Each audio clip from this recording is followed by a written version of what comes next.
We are military service by law. We're one of the 5 armed forces and have been for a long, long time.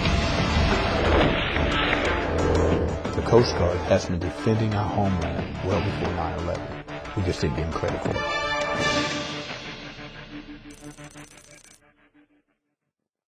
Although it has a considerably different set of missions than its sister services, the U.S. Coast Guard is one of America's armed forces.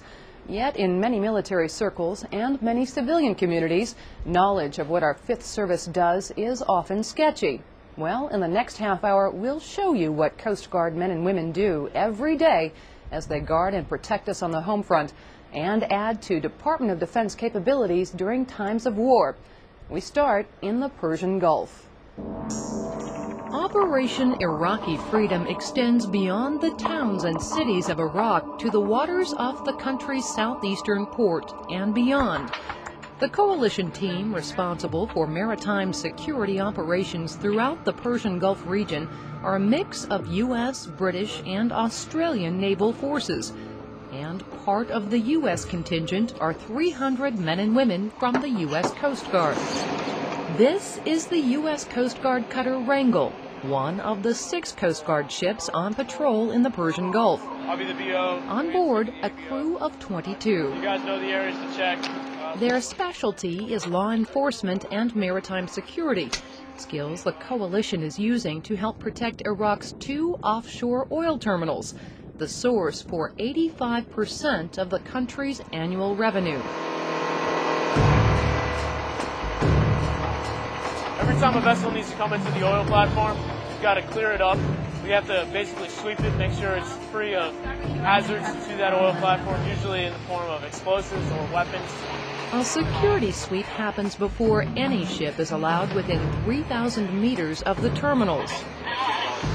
This time, it's a small Iraqi ship, a type known as a dhow. Well, before we even come out here, we get a manifest from Mars, the oil platform, so we can check their IDs and make sure that everybody, everything matches up with IDs.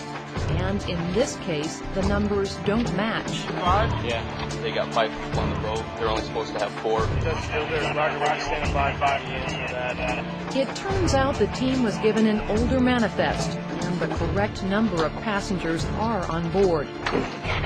Get on board, make sure we establish our presence, get everybody safely on board, and then I'll head back aft, meet the master, talk to him, get his feelings on the situation out here, how his crew's doing, what he's doing, where he's going. You came from Basra or you came from Fall?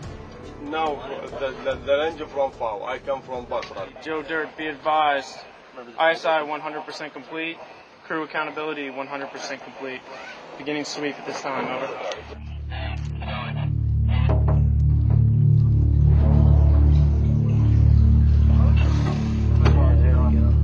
The boarding team looks for anything that might be a danger, ranging from fire hazards to things intended to cause damage. I think some kind of explosives would be a bad thing. But, basically just anything that could be a hazard to the oil terminal.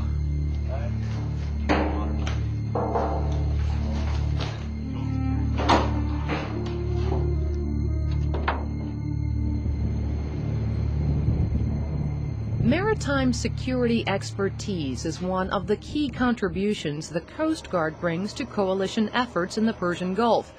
That expertise also puts them in the greatest danger. On April 24, 2004, Coast Guardsman Nathan Bruckenthal was killed in a terrorist suicide bombing when the vessel his team had intercepted exploded. 2 sailors were also killed in the explosion. Nathan was on his 2nd tour in the Persian Gulf. Because there are a limited number of Coast Guard personnel available to conduct boardings, the crews work closely with the other navies, training some of their people on doing security sweeps. Today, it's an Australian Navy security team. We're doing a sweep on a specific tanker, one of the oil terminals. All of our sweeping tactics and everything, we work together and gel together as one big coalition force.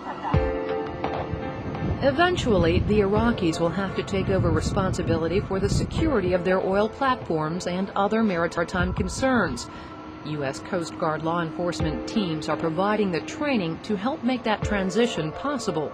Right now, we're doing efforts to incorporate a lot of the Iraqi Marines on board with our vessels as far as doing boardings to put our Iraqi face on these operations out here, teaching them how to go on board vessels, how to search vessels, what documentation to look at, and basically get to the point where they eventually will be able to take over this operation 100%. The 22 members of Wrangel's crew all volunteered to be here.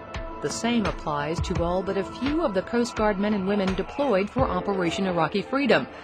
As for the work, it's almost like they never left home. This is what they play in their free time. This is stuff that we do back in the States. The only thing different is you're adding, an oil platform to protect. We're used to boarding vessels, drug operations. We're used to working in close proximity to a large number of small vessels. The actual good descriptive word the way the U.S. does it. What is new is the chance to interact with naval forces from countries other than the U.S. For us, this is old hat. This is stuff we've been doing for a long time. And now we get to bring it out here and show some other countries and some other coalition forces how we do business and help them along the way. The Coast Guard has been helping out with Operation Iraqi Freedom since the operation began in March 2003. Coming up, Coast Guard enlisted and officer training. Find out what it takes to become a member of America's premier life-saving force. Recon continues.